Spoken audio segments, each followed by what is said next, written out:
Guru Nanak ele tem 3 ensinamentos principais. Alguns de vocês já ouviram, eu vou repetir aqui porque para a gente poder entender como é que a gente poderia abrir esses mesmos ensinamentos, agora a partir de outra lente. Então o Guru Nanak ele tem 3 ensinamentos principais. Então lá, o primeiro ensinamento é: lembre-se que o divino é. Algumas traduções vão dizer assim: lembre-se de Deus em todos os momentos. Mas basicamente ele está falando assim: lembre-se que o divino é, com uma condição de presença. O divino é, e só há o divino. Então, lembre-se sempre que o divino é. Primeiro ensinamento. Segundo ensinamento: ganhe o seu sustento com as suas próprias mãos. Então, trabalhe com as suas próprias mãos para ganhar o seu sustento. Segundo ensinamento. Terceiro ensinamento: compartilhe tudo que você tem. E são ensinamentos muito interessantes, né? Porque você se lembrar que o divino está o tempo inteiro, te dá uma condição de presença. Ganhar o seu sustento com as suas próprias mãos significa que você tem que ir lá trabalhar, fazer as questões para que as coisas aconteçam. Compartilhe o que você tem, né? Mais um grande ensinamento para viver em sociedade. Se a gente compartilhasse mais as coisas que a gente tem, as coisas se desenvolveriam mais fáceis no ambiente social. E é essa leitura que basicamente se faz a partir desses ensinamentos constantemente. Vocês vão ver alguns professores falando, quando falam desses ensinamentos, falam mais ou menos dessa perspectiva. Eu diria que essa é a perspectiva, assim, mais óbvia quando a gente lê esses ensinamentos, e essa é a maestria quando esses seres iluminados dizem o ensinamento, porque você pode ler em muitos níveis. Então ele tem um nível básico e aí você pode ir aprofundando esse nível, aprofundando esse nível, aprofundando esse nível, aprofundando esse nível, aprofundando esse nível e descobrindo preciosidades a cada vez que você mergulha mais naquele ensinamento, porque são muitos níveis, muitas camadas de profundidade para aquele ensinamento. E aí eu estava refletindo como a gente estou propondo essa reflexão durante esse ano, a partir da lente do corpo físico. Então, como que a gente poderia olhar de uma outra forma para esses mesmos ensinamentos? E eu diria até que eles poderiam ser vistos de uma forma até meio que iniciática, se a gente fosse considerar esse aspecto. Porque, veja, o primeiro ensinamento: lembre-se que o divino é. Parece fácil falando, né? Lembre-se que o divino é. Parece que é um ensinamento muito simples de acontecer. Não, ok, a mente consegue considerar isso como uma possibilidade, mas ela não consegue compreender isso e vivenciar isso como uma experiência. E aí que está um ponto. Para esse ensinamento ele ter uma validade, ele precisa ser experimentado. E para ser experimentado, precisa de uma condição para que seja experimentado. E eu faria um recorte aqui nessa condição hoje, para a gente observar a partir desse recorte, sobre uma condição de clareza. Não há possibilidade de você reconhecer que o divino é. Reconhecer que o divino é significa se reconhecer divino, reconhecer que o seu entorno é divino, que para onde quer que você olhe, para onde quer que você vá, o que quer que você faça, é divino, sem exclusão nenhuma. Qualquer ação, qualquer situação, qualquer pessoa, qualquer condição é divina, porque o divino é.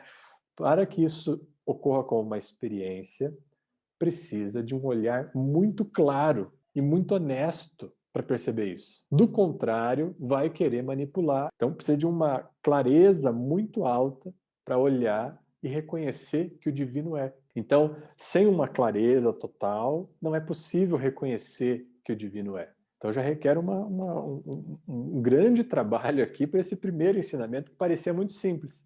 Lembre-se que o divino é. E o segundo ensinamento está dizendo como é que faz isso. Então o segundo ensinamento era: ganhe o seu sustento com as suas próprias mãos. Você poderia pensar, e que é a leitura básica que diz isso, vá lá e trabalhe, num hobby, né? Tem todo esse contexto social envolvido nesse postulado, que é você fazer as coisas para o seu próprio sustento. Agora, considerando esse nível de clareza que precisa ter para reconhecer o primeiro ensinamento, ganhe o seu sustento com as suas próprias mãos, ganhe um outro sentido, que é você quem precisa sentar, fazer o Kriya, meditar, respirar. Precisa ser feito com as suas próprias mãos. Ninguém pode fazer isso por você. Então, esse ensinamento que pareceria ser uma regra social passa a ser um direcionamento espiritual, que você é responsável pelo seu corpo. Se você não pegar o seu corpo, por isso a lente do corpo físico, ir lá e praticar Se a gente fosse considerar os ensinamentos Guru Nanak, ele ia falar para você ficar vibrando o Nam o tempo inteiro. Mas quem precisa vibrar o Nam? Você, no seu sistema, precisa lá, lembrar, vibrar o tempo inteiro. Se a gente fosse considerar os Kriyas de Kundalini, quem precisa fazer? Você que precisa sentar lá, mexer o braço, mexer as pernas, respirar. É o seu sistema, é você que precisa garantir o sustento. E aqui sustento, o lugar aonde a vida se sustenta. Gobind. O seu sustento é feito pelas suas próprias mãos, ou seja, pelo seu próprio corpo estando ali e fazendo, agindo, em ação. E quando o seu corpo está em ação, agindo, fazendo, levando, criando um ambiente, sustentando o ambiente, aonde a clareza é possível, para aquela lembrança inicial do primeiro ensinamento, compartilhe tudo o que você tem com os outros. O que surge daí? Um transbordar da radiância, que vai se compartilhar, querendo ou não. Não é porque você escolhe que você ganhou alguma coisa e você vai compartilhar com os outros. Não, a radiância não é possível você escolher para onde ela vai. Assim como o sol ilumina a tudo e a todos, a sua radiância impacta a tudo e a todos. E aí vai compartilhar tudo que você tem. Tudo que você tem, o que é? A sua presença. O que mais que você tem para compartilhar com os outros? A ideia de posse não é uma ideia dentro dos ensinamentos do Guru Nanak, por exemplo. Então ele não poderia estar falando de outra coisa a não ser a única coisa que você é, que é presença. E qual presença? O primeiro ensinamento diz isso. Divina.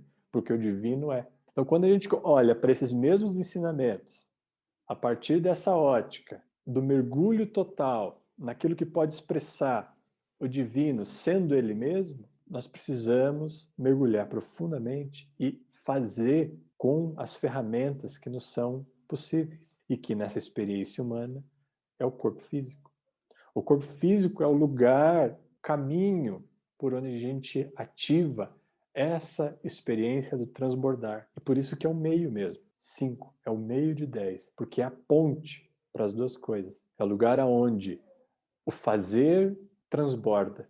E é por isso que a gente precisa cuidar muito bem dessa estrutura física e não negligenciar. E é nessa qualidade vital que você pode trabalhar com as suas próprias mãos para promover um campo sustentável para você mesmo.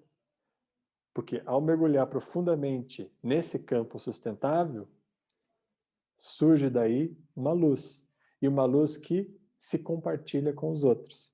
Né? Então, a partir dessa presença, a lembrança é evidente, porque você traz uma luz, você lança luz sobre a lembrança daquilo que é com clareza, porque você observa exatamente o que está ocorrendo com você.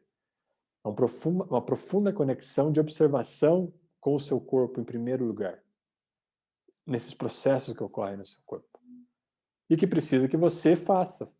Né? Mesmo nessa função de observação, e a gente colocaria aqui daí uma qualidade para essa observação, que ela precisa ser meditativa, do contrário, ela é só manutenção de padrão, se não for uma observação meditativa. E a qualidade meditativa depende de você pegar as suas mãos, aumentar a vitalidade do seu sistema, ou seja, precisa desse campo aqui funcionando muito bem para ampliar a vitalidade. E que a gente poderia ler de uma outra forma, que é quando você pega esse corpo 5, né, e soma ele à ação, porque precisa fazer com as duas mãos, com as suas próprias mãos, para garantir o seu sustento. 5 mais 3, 8. Prana, vitalidade.